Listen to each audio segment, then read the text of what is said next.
hari ini di Medan banjirnya luar biasa sebagai cermin kegagalan Wali Kota Medan, Saudara Bobi Nasution. Ya. Oke, baik, terima kasih rekan-rekan pers. Jadi kami telah melakukan monitoring, menerima laporan-laporan dari daerah-daerah. Alhamdulillah pilkada dapat berjalan dengan baik meskipun di beberapa wilayah terjadi anomali akibat pengerahan kekuasaan, termasuk adanya suatu kekuatan yang bergerak seperti partai padahal bukan partai politik. Di Banten sangat mengejutkan. Pengamatan kami selama 2-3 hari terakhir memang terjadi berbagai penghadangan, berbagai pengepungan termasuk yang membuat pasangan calon Ibu Airin dan Kang Ade tidak leluasa bergerak dan hasilnya sangat berbeda dari apa yang nampak dari hasil survei sebelumnya dan juga dari hasil exit poll dengan apa yang terjadi dengan quick count. Ini menunjukkan berbagai keanehan. Dan kemudian kami meminta seluruh simpatisan masyarakat di Banten untuk mengawal dengan sebaik-baiknya. Kemudian yang kedua di Jakarta, kami melihat bahwa dari hasil exit poll dan juga quick count yang dilakukan di internal partai menunjukkan pasangan Pramono Anung Rano Karno unggul dan memenangkan 1 putaran. Untuk itu seluruh relawan, simpatisan, anggota dan kader partai agar waspada karena ada pihak-pihak tertentu yang mencoba memaksakan di Jakarta agar 2 putaran. Ini nampak dengan berbagai manuver-manuver kekuasaan yang dilakukan di Jakarta.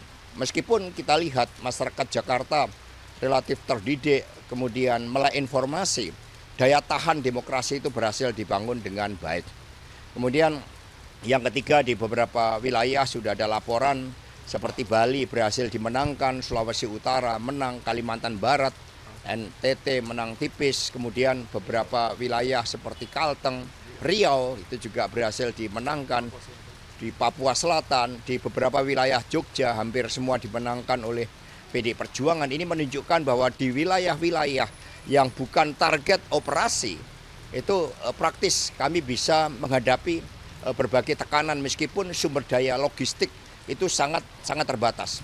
Karena berbagai pihak yang mengganggu yang mau membantu PDI Perjuangan itu mencoba dihambat oleh berbagai telepon dan intimidasi dari Partai Coklat. Jadi kami terus mengawal pilkada ini dan di Sumatera Utara hasilnya juga sangat mengejutkan karena hari ini di Medan banjirnya luar biasa sebagai cermin kegagalan Wali Kota Medan, Saudara Bobi Nasution, tetapi kemudian hasilnya sangat berbeda dengan apa yang kami tangkap sebagai gerakan untuk memilih pemimpin yang bebas dari masalah korupsi, bebas dari berbagai persoalan moral. Nah ini juga kami dalami apa yang terjadi di Sumatera Utara. Kemudian di Sulawesi Tengah juga berhasil kami menangkan dengan baik dan kami terus melakukan pemantauan. Kami meminta agar seluruh aparatur negara betul-betul netral karena MK telah mengambil suatu keputusan bahwa aparatur negara yang tidak netral bisa dikenakan tindak pidana. Sejarah akan mencatat bahwa suara rakyat adalah suara Tuhan, sehingga ketika mencoba dilakukan berbagai penghadangan seperti di Banten akan terjadi suatu pergerakan rakyat. Inilah yang seharusnya tidak boleh terjadi karena suara demokrasi itu membawa suatu hukum yang sangat baik. Bagaimana saat seorang presiden, satu suara menteri, satu suara tokoh-tokoh nasional itu sama dengan satu suara petani, satu suara buruh, satu suara pedagang kaki lima, dan sebagainya. Untuk itu tetap waspada, kita kawal suara rakyat dengan sebaik-baiknya. Untuk Jakarta ini kan di survei masih Mas Pram ada yang 49, ada yang 50. Masih optimis 1 putaran atau seperti apa? Kami optimis 1 putaran, maka kami katakan, maka mewaspadai seluruh gerakan-gerakan yang mau mencoba memaksakan 2 putaran.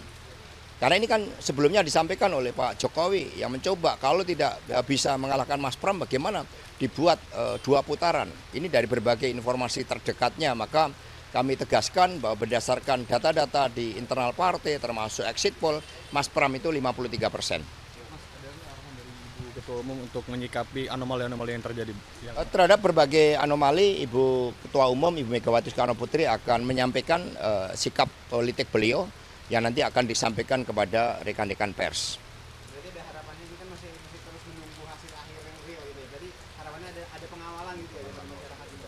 Ya, untuk perjuangan mengawal demokrasi kami selalu menyalakan harapan itu meskipun keadilan semakin jauh akibat hukum dijauhkan dari aspek-aspek keadilan yang sejati akibat partai coklat yang tidak netral dan dimobilisasi, tapi kami terus menyalakan harapan untuk Indonesia Raya kita.